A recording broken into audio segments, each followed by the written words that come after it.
Sabahınız xeyirli olsun değerli izleyiciler. Ben önce Rabbime şükür ve teşekkür ederim ki səhər məni oyadıb, bu bahçeye çıxardıb. Artık bir vedrə gilastan yığmışam ve bu gücü, qüvvəti, bu sevgini, bu güzel duyguları mənə yaşattığı için Rabbime şükür ve teşekkür ederim. Artık ağacın necə deyərlər, nərdivanın yüksekliğindeyim biraz. Bunun için de Rabbime şükür ve teşekkür ederim ki beni bu pillənkəndə belə salamat saxlayır ve mən də burada gilas yığıb işimi yürürüm. Bunun için Rabbime şükür ve teşekkür ederim. Həmçinin mənə izləyicilərimdən biri paylaştığı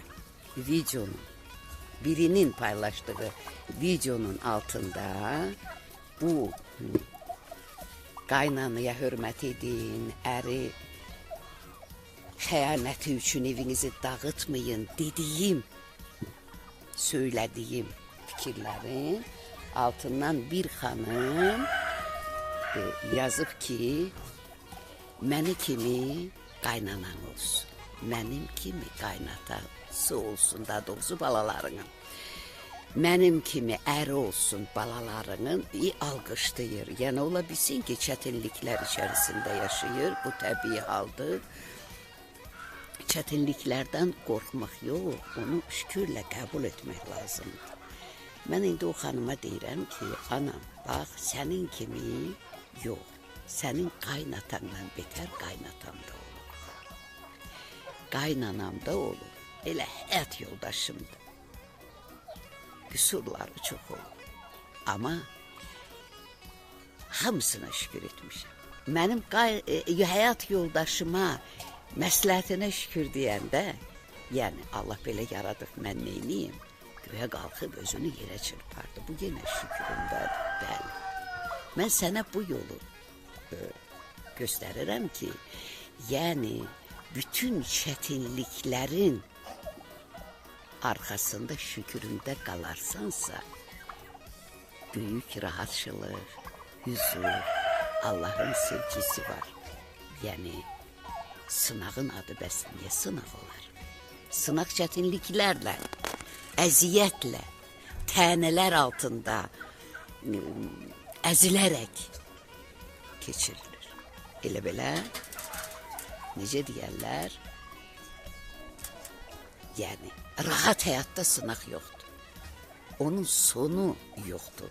Amma çətinliyin sonunda, o deyir, dar qapıdan girin.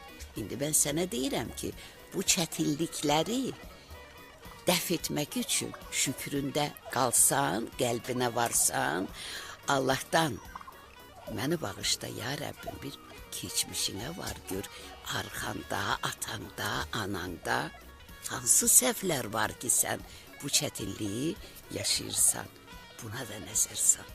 Çünki bəzən deyir, tısbağa çanaqdan çıxır, çanağını bəyənmir.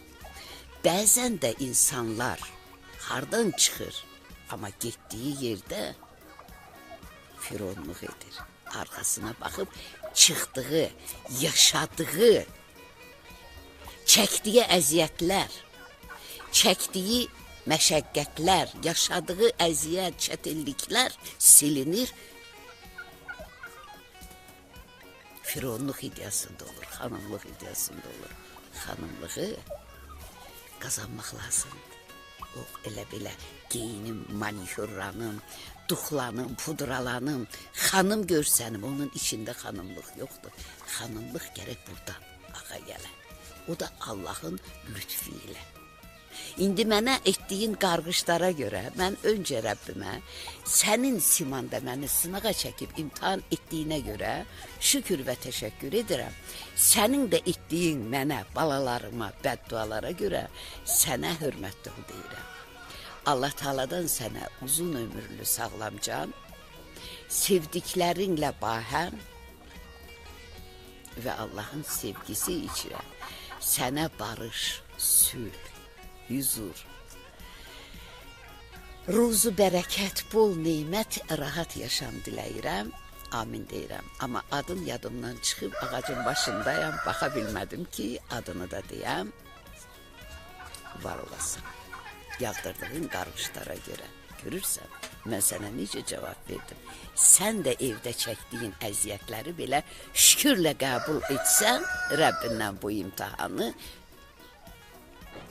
keçərsən imtihanı və Allah səni mükafatlandırar. Nə qədər ki özümüzdən çıxsanız, nə qədər ki qaynana söyüb, ardınca qarğışlar töksəniz, nə qədər ki bu çətinliklərə dözməyib şükür etməsəniz, bataqlığın içindən çıxa bilməyəcəksiniz.